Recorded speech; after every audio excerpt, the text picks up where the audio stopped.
Sunday was graduation day at William and Mary Hall. The building, normally used for sports events and rock concerts, was filled instead with happy seniors, grateful parents, relieved teachers.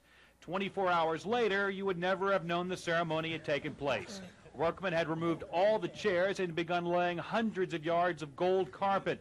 The conversion of a basketball arena into the International Press Center for the 9th Annual Summit of Industrialized Nations had begun. And the remodeling isn't limited to the arena. A new ceiling is in place in the old gymnastics room where the U.S. delegation will hold daily press briefings. A stage, carpeting, soundproofing, telephones, and air conditioning will also be installed in that room and 6 others nearby, one for each nation. Every square foot of the hall will be put to use for the summit, but spokesman Ed Morabito says the building can handle it.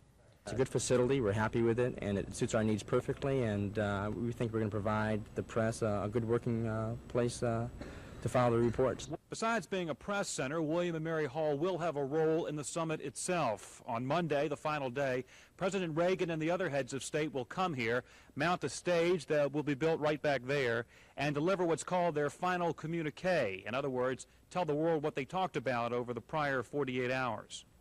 But before that can happen, hundreds of electrical outlets must be wired up, thousands of phones must be patched into control panels, even the tennis courts outside must be dismantled to make way for a huge tent in which the media will be fed. And that tent and the stages and everything else called for on these blueprints will be ready, we're told, by Friday. We'll come back then to see if they made it. In Williamsburg, Joel Rubin, The Daily News.